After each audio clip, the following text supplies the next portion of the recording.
Maziku tena. Bwana, leo nikiwa ndani ya Chanika Zigiziwa, jiji la Ilala, Dar es Salaam. Bwana, nimeitembelea nyumba hii hapa. Kama unavyoiona nyumba hii hapa inauzwa milioni 25 tu.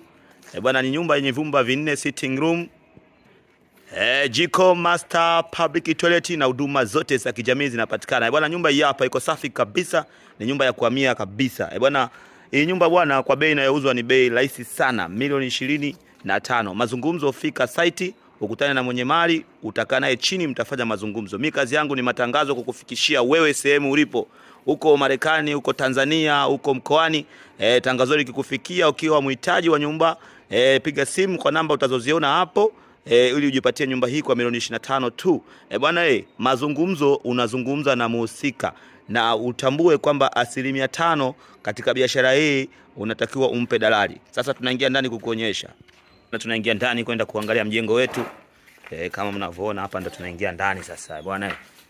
Tunaingia ndani, au sio bwana? Tunaingia ndani sasa kwenye nyumba, tunaingia ndani. Tunaingia ndani kwenye nyumba yetu ndio hii hapa. Kama mnaiona, umeona bwana Protocols zinazingatiwa mama. Haya, kama unavyoiona nyumba yetu hii hapa, nyumba imeisha kabisa. Nyumba hii bwana ya kuhamia tu. Yani hii unakuja wewe na mabegi yako, unakuja wewe na kitanda chako, lakini kila kitu kimekwisha. Jumba ina vyumba vinne, ina sitting room, ina jiko, ina master, ina public toilet. Bodi zimeisha kama unavyoona, umeme upo, maji yapo, huduma zote za kijamii zinapatikana. Bwana, hii nyumba fursa yake bwana, kama ninavyokuambia, fursa yake ipo hivi kwamba kutoka hapa na kwenda shuleni chumba hiki. Kutoka hapa kwenda shuleni, mtoto wako anaenda shuleni na anarudi, anakuja kula chakula nyumbani. Kengele kigongwa, anatoka anaenda shuleni. Yani, na ukitaka usafiri unatoka hapa, unapanda gari moja, au ukishuka haina haja ya bodaboda. Bwana, mazingira tunayokuonyesha ni ya chumba, ni ya ndani. Kwa hiyo uwe makini tunapokuonyesha, ufuatilie tunapokuonyesha.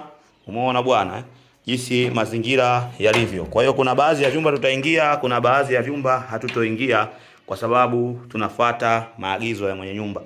Kwa hiyo wewe ukihitaji sasa kuja kukagua, ndio utaruhusiwa kuingia vyumba vingine vinavyohitajika. Karibuni sana, mjipatie, karibuni sana, mjionee nyumba hii kwa thamani ya milioni 25. Mazungumzo, fikeni kwenye nyumba, kagueni.